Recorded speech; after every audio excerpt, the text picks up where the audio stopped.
Well, I welcome you one more time this morning, and it's a privilege to be here today. It's a privilege for me to have my wonderful wife back in the service today, and I missed her so much last week, as I know you did. And they say that behind every successful man, there's a strong woman, and she's not just behind me; she's beside me, and she's with me, and we're partners. We do everything together. It's not her and me; it's us, and we do everything together. I'm so thankful to have her back here today. Happy to have my brother and his lovely wife with us today, and their adorable little boy Jones, and it's Alan Jr. all over. He is so energetic, and Maddie said that he was her best cousin, and so they've been having fun. But it's a joy to start something new this morning as we're beginning a brand new sermon series on something that might be a painful topic. It might be something that we would rather not talk about. But what we're talking about this morning and for the next 3 weeks after this is acceptable sins. Now, if you saw that and got excited and thought, all right, the pastor's going to tell us the sins that we can get away with. I'm sorry, that's not what we're talking about this morning. Necessary sins. Acceptable sins. Now there's things that we would all agree are wrong and that are never permissible. Things like rape, things like murder, things like stealing. That's never okay, but yet in our society it becomes prevalent more and more every day that there are necessary and acceptable sins in our culture. There's an old trick that preachers have liked to play on congregations for years, and I've thought about it, and I thought, I don't think I can get away with that. I'm not going to do it. But it's not uncommon for a pastor to tell his congregation to go home and to read Mark chapter 17 this week and come back next week, and we're going to talk about it, and then to ask who read Mark chapter 17, and to ask them to raise their hands. And if you don't realize something, there is no Mark chapter 17. And the pastor would say the topic of the sermon today is on lying. See, that's why I didn't do that and ask you to raise your hands if you read it. Anyway, lying. Acceptable sin. Necessary sin. And what we're going to talk about this moment is lying. But before that, there's a prayer that David prayed that I believe is a fitting prayer, not just for our church, but for the church, from Psalm chapter 139 and verse 23. And in the New Living Translation, it reads like this. It says, "Search me, O God, and know my heart. Test me and know my anxious thoughts. Point out anything," this is where it gets real important, he says, "point out anything in me that offends you, and lead me along the path of everlasting life." Search me and know my heart. And what I wonder is this morning, how often do we really want God to know our heart, or would we rather God not go looking at what's in our heart? Search me and know my heart, to know everything about us. And this morning we are talking about lying. And I'll just go ahead and ask, and it's okay, I'm not going to judge you for this, but go ahead and raise a hand. How many of you have ever told a lie? Now, I know that there are people in this room that do not lie. I know very well that there are some great people of integrity in this room, and I aspire to be a great man of integrity. I spend time every day thinking about it, but the truth is that the vast majority of us have told lies. In fact, I would go so far as to say that everyone at one time or another has told a lie. And if you don't think so, we'll talk about some things here in a minute. One of the first things we learn to do in this life is lie. You don't have to teach a kid to lie. You don't have to take him and set him aside and say, all right, here's what you do. When somebody asks you if you did something and you didn't do it, go ahead and say you did. You don't have to teach them that. They'll do it all the time. I won't name any names, but the other day I had an occasion, I had a little kid go in the bathroom and use the bathroom, and I did not hear the toilet flush, and I did not hear the water come on, and so we asked, did you flush and wash your hands? Yes. Lying. It comes natural to us as human beings. It comes natural to us. And just because it seems acceptable in our society today does not make it acceptable. acceptable to God. Lies. And if you've ever had any doubt about it, if there was ever a question in your mind, let me go ahead and dispel it for you now with this very simple truth today. God hates lying. Hate is a strong word. That's why I use it.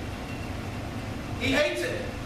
In Proverbs 12:22, it says very clearly, the Lord detests lying lips, but He delights in those who tell the truth.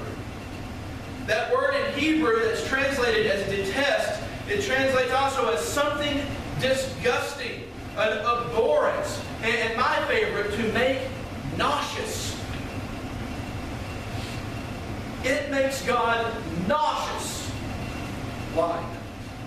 And now why would it make God nauseous? Why does God detest lying? Well, most likely it's because of who His enemy and who our enemy is. And over in John chapter 8, it says, Satan was a murderer from the beginning, not holding to the truth, for there is no truth in him.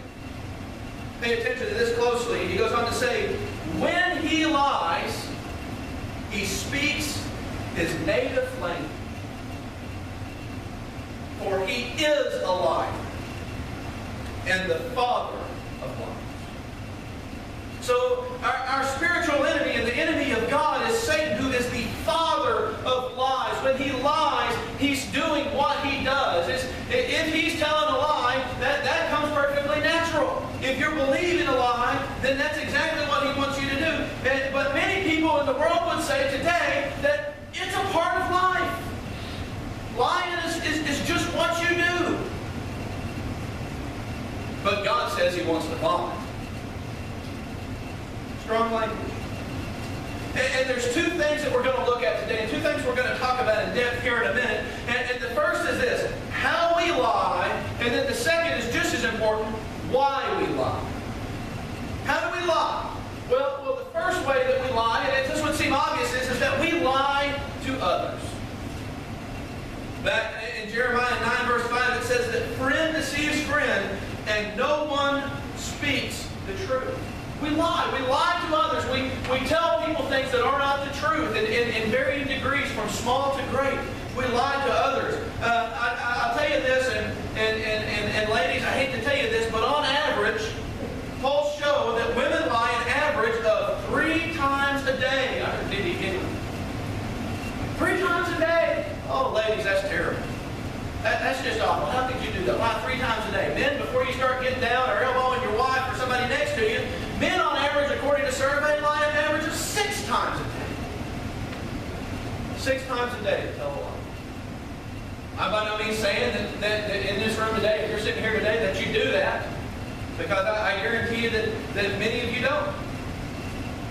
But think about it like this. Say you oversleep this morning, and so you call your boss and you say you were caught in traffic. It's a lie. Say that your wife, or in our house, it might be your husband, comes to you and asks, do I look fat in these pants? No, baby, you look great. And you know it's a lie. Maybe you have a new toy that you picked up for yourself, whether it's something firearm related in our household, maybe something music related or something, and somebody asks you, how much did it cost? Oh, it was what?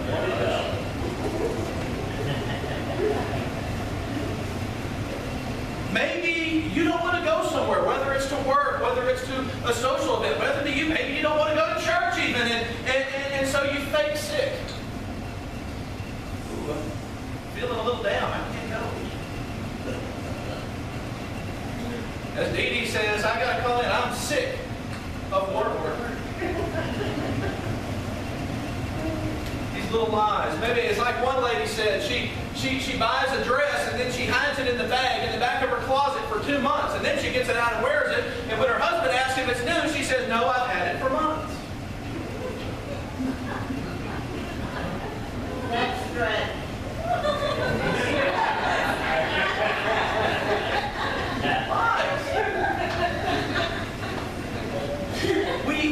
Whether we admit it or not, in our society, lying has become acceptable. It's even become necessary for many people in their day-to-day life. We lie to others. We lie to each other. We even lie to those that we love the most. And the second way we lie is that we lie to God. Maybe you never thought of it that way, but we do. Over in Acts, there's a great story that as kids we all loved in Bible quiz. It was a story about a man named Ananias and his wife named Sapphira. And at that time, the church was just beginning, and there was such an attitude of love, and what I pray to return to our church. But there was such an attitude of love that as there was needs, people would take property and sell it and give the proceeds so that they would be distributed, that everyone would have what they need. And this was an amazing thing, but Ananias and Sapphira, they decided they would get in on it. And they sold a piece of property, but what they decided they would do was keep some of it for themselves and tell the disciples they were giving them all. And so they cook up this plot, and they sell the property, and they bring part of the money and land at the disciples' feet. And over in Acts chapter 5, we have the story. And what Peter says to him is this. He says something very profound. He says, "What made you think of doing such a thing?" And then he tells them, "You have not lied just to human beings, but to me." And if you know the rest of the story, the reason kids like it is that Ananias fell over dead. A lie. Not to man, but to God. And the thing about lying is that the more you learn to lie to others and the more you learn to lie to God, before long, you're not just lying, but you're living a lie. I've seen this, and it breaks my heart at times that there was a man in ministry, and I knew him. I knew his family.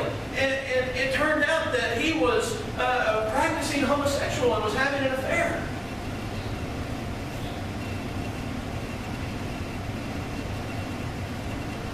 I've known people that they're Christians and they claim to be Christians, and you see them involved in the church and all these good things, but yet they cheat on their taxes. When I was in high school and in college, especially, I would know people that were in my department that were students of theology and ministry and were preparing to be in ministry, to be pastors and youth pastors and associates and music ministers, but yet their lives were very, very incongruent with what they said they believed and who they were. Not lying, living a lie. And it happens very, very easily. And that brings us to the third way we lie. We lie to others, we lie to God, and we lie to ourselves. In Psalm 119, the psalmist says, "Help me understand the meaning of your commandments, and I will meditate on your wonderful deeds. I weep with sorrow. Encourage me by your word." And then he says in verse 29, "Keep me from lying to myself. Give me the privilege of knowing your instructions." The easiest way to lie is to lie to yourself. There are times, folks, very honestly, when I deceive myself and I believe my own lies. And it happens to all of us. It happens to so many people. Well, I don't have a problem. They have a problem, but I don't have a problem. Well, I'm not hurting anyone. It's not a big deal. Well, I can quit anytime. Well, I'm not the one with the problem. You might say in your marriage, it's them who has the problem. It's her who has the problem. It's him who has the problem. I'm not the problem. They're the problem. See, broken relationships. Well, it's their fault. That's the funny thing about marriage counseling is that it's nobody's fault when they come in. It's always the other person's fault. We lie to ourselves. We lie to others, we lie to God, and we lie to ourselves. And my biggest fear it is this in the church, that there are so many people that they call themselves Christians. They claim to be a follower of Christ, and they do the right things. They may even attend regularly. They might even give a tithe regularly. but on the inside they're living a lie. The truth is not. Lying to themselves. In 1 John 2, verse 4, and 1 John is such a powerful book of Scripture anyway, but John says, whoever says, I know him. That is, whoever says they know Jesus, whoever says that they're a Christian, that they believe in Jesus, but does not do what he commands, is a liar. And the truth is not in that person. Now, I do not consider myself a liar. I uphold the truth to the nth degree, and I pray every day to be a man of integrity. But how many times do my lips profess that I know him, but my actions do not do what he does? And I make myself lie. We lie. Why do we lie? Why do you lie? Well, lying can make life easier. We all know what those make life easier lies are like. You protect other people's feelings so that you tell a lie. You want to avoid conflict, so you tell a lie. You want to look better to other people, so you lie. You want to get ahead of someone else, or to get ahead in general, so you lie. Other people might say, well, I just don't like the truth. The truth is ugly and the truth hurts. So I lie. Maybe you want to impress people. To make people look at you and think, man, look at them. They've got to get. So we lie. Maybe you want to get out of trouble. Maybe you get pulled over by that highway patrolman out on the levee coming from Oklahoma back to Ashdown. No names need to be named here. And when he comes to your window and asks you how fast do you know how fast you were going, you say, I have no idea how fast I was going. And you know that we lie. We lie to make life easy. Why do you lie? And maybe you just need to take a moment and be real honest with yourself and ask yourself the question, I lie because what? Maybe it's to protect others, to make yourself look better because you don't like the truth. Maybe you want to impress someone. Maybe you don't like your life. Maybe you're afraid of what you would think. Me, you see, I lie because I have insecurities. And I try very hard to look like I have a very secure image. And our freshman year of college, one of the first friends I made, and I was going through a hard time and dealing with some things, and my insecurity was really showing. He said, I would have never believed that because when I first met you, I thought you were the most secure person I've ever met. The most self-confident person I've ever met. That was what? That was the facade to my insecurity. My life will get me more of this.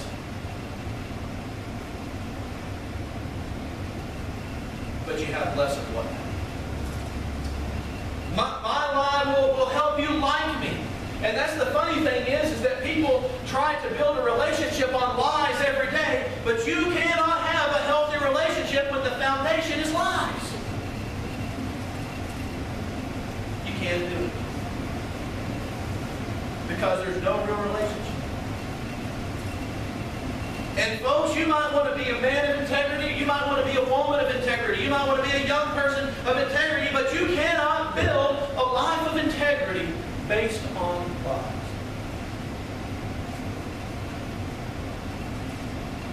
So what do I have? I'm believing something that is untrue, that is stealing from me that which I desire. Why? I'm believing something that is untrue, that is stealing from me that which I desire most. Why do we do that? Because we have a spiritual enemy who is called the father of lies, who is trying to distance us from truth.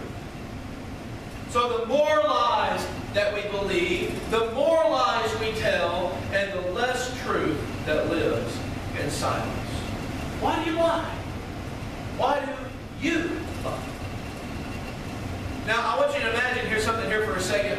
We know what truth is, but I want you to think of truth in another light here. Let's imagine for a second that right here stands truth with a capital T. Now, why would truth have a capital T? Because what you need to understand is that truth is not a thing. Truth is not an it. Truth is a person. And Scripture tells us very clearly that Jesus is the way, the truth, and the life. So here stands truth with a capital T, and here stands our perception of ourselves, our true self. Not what we want other people to perceive us as, not the way that we want the world to look at us, not the life that we want people to think is our true self, but our true self. There's truth. Here's us.